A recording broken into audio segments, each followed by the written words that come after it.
the man with history on his mind. Marcos Ambrose is gunning for 4 straight championship wins and possibly a place alongside the great Alan Moffat as the only 4 drivers to do it. Well, we've come a long way to find out if he can. Hidden Valley in Darwin, and they're about to turn it on here in the top end.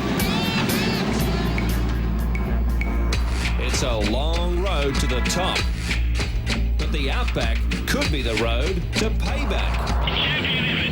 Ford is firing, but Holden's had enough. Now it's getting personal, and we all know what happens when 2 tribes go to war. The V8 Supercar Championship is in the top end. Round 6 on your home of motorsport, Network 10.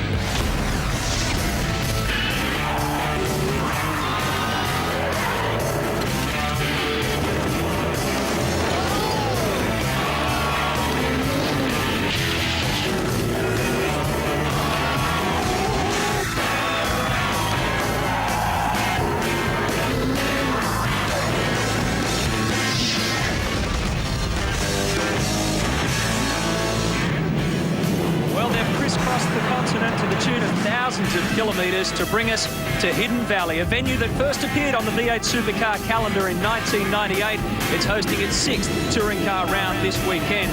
Now, we've got 2 races for you today, 100 kilometres for each event.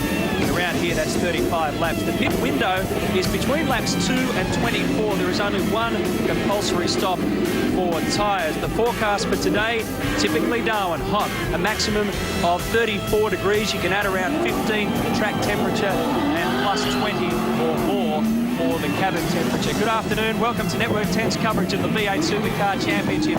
I'm Matthew White alongside Neil Crompton. Now, Neil, we know that the heat here is going to be very intense. The racing, probably intense as well. You're absolutely right about that. We always talk about the heat up here, but I think the fascinating aspect of this weekend's race meeting is the battle between Marcos Ambrose and Mark Scape. Friday practice, Saturday morning practice, and qualifying initially belonged to Ambrose, but then the shootout and the first race, it's all Scape territory. The incredible thing is the extraordinary tiny margin between these blokes. I mean, we're literally measuring the difference between them in terms of hundreds and thousands and not in terms of tenths. It's a very intense battle, and that's going to continue today. All right, let's take a look at this circuit. It normally throws up something special, 2.9 kilometres around here. Let's get close on Hidden Valley. And we're situated 5 kilometres south of Darwin Airport, 2.9 kilometres this little racetrack, and the drivers really love it. They love coming to the top end. Today's races are going to be 27 laps. It's 10 corners. Jason Wright in the hot seat with Richo. Now, let's bring you up to speed on the events here so far. Mark Scape claimed pole position, his 2nd of the season, his 2nd pole here, the 30th of his career. A check for $5 grand from Munro and a peck on the cheek as well. But remember this, nobody has ever won the overall round in Darwin after starting from position number 1.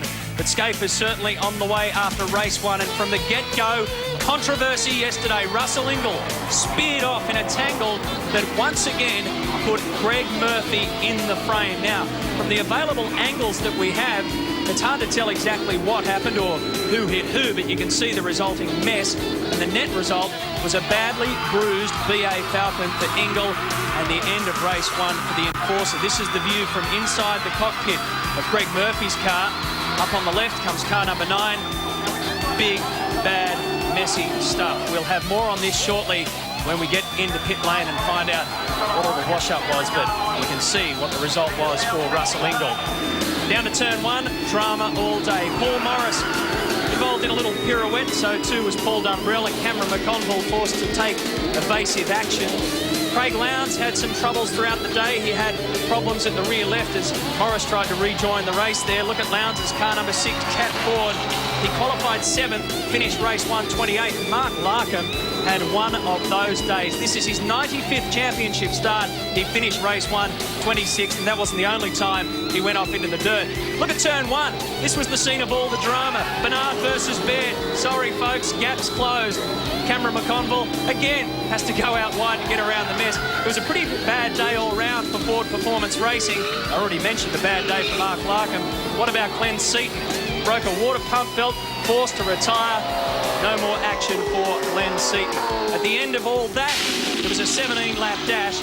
And from start to finish, this man did the job once again. Mark Skate, the 6th time he's won a race here at this circuit. Only Russell Ingall comes close in the history of the events that we've had here. They were 5 apiece coming into this one, but now Skate leads 6-5. He's on track to go all the way. Boy, Marcus Ambrose is showing a lot of pace, and not surprisingly, the Holden Racing team are showing a lot of happiness down there. So Skate, Ambrose and Jason Bright made up the podium on the Shell Helix race score. Garth Tander, Paul Radicic, a good result for him. Greg Murphy ended up in 6th. The top 10 was rounded out by John Bow. Simon Wills in 11th, Paul Wheeler for Team Brock down there in 12th. Look at Cameron McConville right down the bottom of your page in 23rd. The poor bloke had dramas in qualifying. He had a little fire on board the cockpit, got 5 minutes worth of qualifying. And then, as I said, had to avert everything. But Russell Ingall was the story of the day with Greg Murphy, and with more on that is Greg Rust. Matthew, a hearing was conducted straight after that race 1 incident, and in fact stewards reconvened first thing this morning. Now they found a lack of evidence to suggest that either driver had moved. Stephen Ellery was called in to table additional evidence, so too was Craig Lowndes, and Lowndes in fact is adamant that Russell did not deviate from his line and that more could have been done to prevent that incident. Boy, oh boy, the clash of the two competitive personalities, both Russell and Greg Murphy. It's not the first time it's happened this year. It happened at the Adelaide 500. Russell stripped of a podium, but Murphy finds himself at the centre of controversy again. The wash-up is that Murphy will start from position 6. Russell off the back of the grid as we get set to go racing. Darryl? Thanks, Greg. Well, yesterday's sprint race was short in comparison to today's 2 100-kilometre events. This morning in the warm-up, the teams chased that last-minute vital adjustment that's going to do everything for rear tyre life today.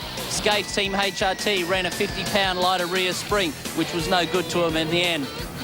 Ambrose's team ran roll centre adjustments. That was better to them.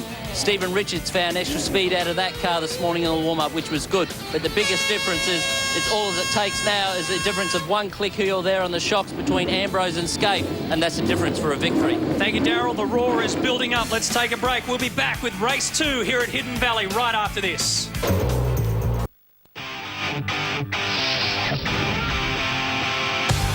That's the warm-up lap you're looking at. Let's take a look at the 33 starters in order of appearance on the grid. You already know that Mark Skate had pole position, qualified first, and obviously finished race 1 first. So the order remains the same there with Skate versus Ambrose on the front.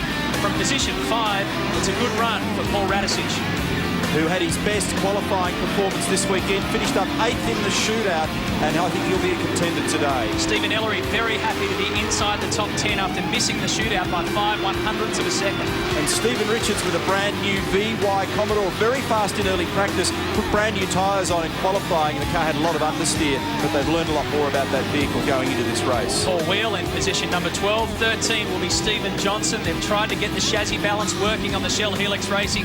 He put in a good performance. He made up ground from 22nd up to 13th. And remember, yesterday's race was all over in a flash. It was only 17 laps, but by the time they had the trouble throughout the first turn, they only pretty much got in about 13 laps under race conditions. Jason Bargwanna is also fighting hard in the AU Falcon for Orcon Racing.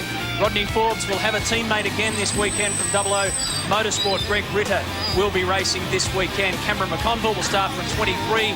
Down towards the back of the grid, Mark Larkham, Paul Dumbrell, Craig Lowndes from 28. Lowndes had some damage yesterday and he had to pit Ritters down there as well. Max Wilson, a bent steering arm. Glenn Seaton popped a belt off and cooked an engine. Paul Morris with a bent steering arm as well. Then Russell Ingall. Now, an interesting fact about Russell Ingall is that he flat spotted all 4 tyres in that incident yesterday, which means that today he's got to operate on a smaller pool of tyres. In fact, they've drafted in some of their older tyres from practice, and that's team boss Ross Stone, and that will seriously compromise his performance through the course of the 200k races today. Take a look at Jeff Gregg. The general in more ways than one. He positions himself right in line with the front of Mark Skate's car to make sure that he's got every single millimetre. The start here is crucial. I can't tell you how crucial this is, because Marcus Ambrose said straight away after finishing second in the shootout, he has to get Skate off the starting grid. Greg Murphy made it clear that he reckons he could round them all up by turn 1. And what you've also got to remember is that you're looking at one of the longest main straightaways that we've got in the 13 rounds of the championship. 1.1 kilometre. There's plenty of room to make a move. Look at Scaife, starting on pole. He's won here twice, in 2000 and 2002. Ambrose split him in 2001. Russell Ingall was the inaugural winner back in 1998. And Jason Bright is the other winner in 99. We've got a green flag. We're good to go for the second race of this three-race event here at Hidden Valley. Oh, it's pretty even between Scaife and Ambrose. The charge is on down to turn one. Look at him zipping away from us, and it appears as though Scaife will hold on and lead the way into turn one, but Jason Bright, and look at Greg Murphy climbing all over him as well. Sorry, that's Garth Tander. Good start from both front rows of the grid, positions 1 through to 4. Lowndes looking to make a run around the outside from down the back there as well. Tander, a little bit of dust on the exit of turn one. But a very good start for Mark Scaife. Track position is king at this raceway. This is often where there's a problem in the opening lap because of the intensity of the traffic here into turn 4. Up into the valley for the first time. This is turn 5, 65 kilometres per hour. Ambrose is running with Scaife.